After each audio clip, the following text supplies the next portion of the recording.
একটা মহল চেষ্টা করছে দেশে অস্থিতিশীলতা সৃষ্টি করবার জন্য। আপনাদের কাছে আমাদের আবেদন যে অস্থিতিশীলতা সৃষ্টি না করতে পারে তার জন্য আপনাদেরকে সতর্ক থাকা, সজাগ থাকা। কারণ এই সময়ে যখন আমরা নতুন করে দেশ গঠন করবার কাজ শুরু করেছি তারেক রহমানের নেতৃত্বে, তখন যেন আমরা আবার বিভ্রান্ত না হয়ে যাই। নারী সমাজের প্রতি আমার আবেদন আছে, রুইয়া নারী সমাজ অনেক সংগঠিত, তাদেরকে আরও সংগঠিত হতে হবে এবং তাদেরও সংগঠিত হয়ে তাদের ক্ষমতায়নকে নিশ্চিত করতে হবে। আমি পরম করুণাময় আল্লাহ তাআলার কাছে শুকরিয়া আদায় করতে চাই যে আমরা নির্বাচনের পূর্বে আমাদের প্রধানমন্ত্রী জনাব তারেক রহমান ঠাকুরগাঁও বড় মাঠে যে সমস্ত প্রতিশ্রুতিগুলো দিয়েছিলেন তার সবটাই আমরা একে একে পূরণ করবার চেষ্টা করছি। প্রিয় বন্ধুগণ, জনাব তারেক রহমানের সরকার কথার সরকার। যে কথাগুলো দিয়েছি আমরা সেই কথাগুলো আমরা পালন করবার চেষ্টা করছি। তিনি বলেছিলেন ফ্যামিলি কার্ডের কথা, আমরা ফ্যামিলি কার্ডের কার্যক্রম শুরু করেছি রহিমপুর ইউনিয়নের থেকে, এবং তিনি বলেছিলেন কৃষক কার্ড, সে কৃষক কার্ডের কাজ শুরু হয়েছে।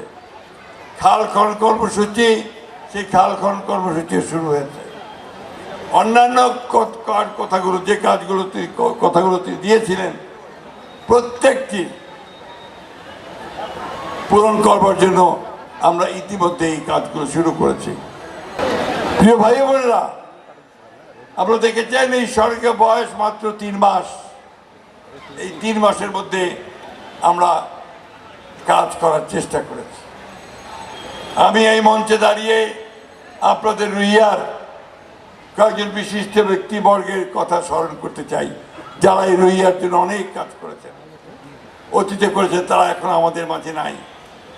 আমি প্রথমেই স্মরণ করতে চাই আপনাদের পুরানা মানুষ যারা, তারা অনেকেই মনে আছে আপনাদের একজন চেয়ারম্যান ছিলেন যার নাম ছিল রাঙ্গা চেয়ারম্যান আব্দুল্লাহ কাদের বক্স।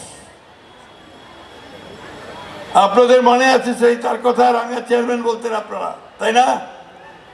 আপনাদের মনে আছে নুরুল ইসলাম সাহেবের কথা, এই যে আমাদের রামনাথের, মনে আছে কি? ফজলুল করিম সাহেবের ভাই। আপনাদের মনে আছে ফজলুল করিম সাহেবকে, আমাদের সাবেক এমপি ছিলেন, যুদ্ধের সময় তিনি এমপি ছিলেন আমাদের, তাই না? আপনাদের নিশ্চয়ই রমেশ বাবু কিছুদিন আগে মারা গেলেন। প্রত্যেকেরই আমাদের কথা আমাদেরকে স্বীকার করতে হবে। আমি স্বীকার করতে চাই নুরুল হক পার্টির কথা। আর সবচেয়ে বেশি অভাব এই মুহূর্তে আমি যার কথা মনে করছি, যাকে এই মুহূর্তে আমি সবচেয়ে খুশি হতাম যে আমার পাশে পেতাম, আমাদের তৈমুর রহমান সাহেবকে। তিনি ছিলেন আমার সবচেয়ে কাছের মানুষ। আমরা একসাথে কাজ শুরু করেছি।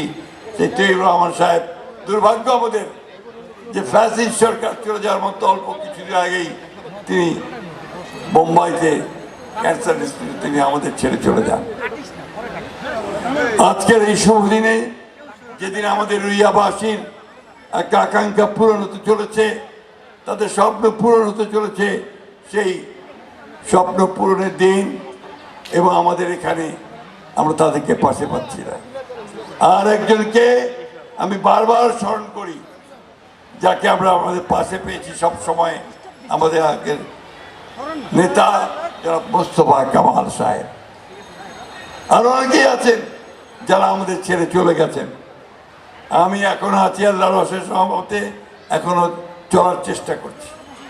প্রিয় বন্ধুগণ, আমরা কাজ করার চেষ্টা করছি। সবচেয়ে বড় জিনিস যেটা মনে রাখতে হবে যে এই কাজ করা সম্ভব হচ্ছে একমাত্র আমাদের প্রধানমন্ত্রী জনাব তারেক রহমান সাহেবের জন্য। তিনি অত্যন্ত দ্রুত দেশের সমস্ত কাজগুলোকে সমাধান করার চেষ্টা করছেন, সমস্যাগুলোকে দূর করবার চেষ্টা করছেন। অনেক সমস্যার মধ্য দিয়ে আমরা দায়িত্ব নিয়েছিলাম। আপনাদের প্রতি আমরা আমাদের কৃতজ্ঞতা জানাই যে বিগত নির্বাচনে আপনারা আমাদেরকে ধানের শীষে প্রচুর ভোট দিয়ে জয়যুক্ত করেছেন, তাই না? আমি এখানে হিন্দু, মুসলমান, বৌদ্ধ, খ্রিস্টান সব ধর্মের মানুষ সব শ্রেণীর মানুষকে আন্তরিকভাবে ধন্যবাদ এবং কৃতজ্ঞতা জানাতে চাই। তাদের সমর্থনে অটল রহমতে আমি কাজ করার সুযোগ পেয়েছি। বন্ধুগণ, আরেকটা ভালো খবর আজকে আছে, আপনারা সবাই দেখেছেন জনাব তারেক রহমান সাহেবের নেতৃত্বে আজকে গতকাল যে নির্বাচন ছিল, জাতিসংঘের প্রেসিডেন্ট নির্বাচিত হবার, সেটা বাংলাদেশ সাইপ্রাসকে পরাজিত করে নির্বাচিত হয়েছে। বন্ধুগণ, এটা একটা বিরল সম্মান। বাংলাদেশের মতো একটা ছোট দেশ আজকে জাতিসংঘের সভাপতিত্ব করবে আগামী 1 বছরের জন্য।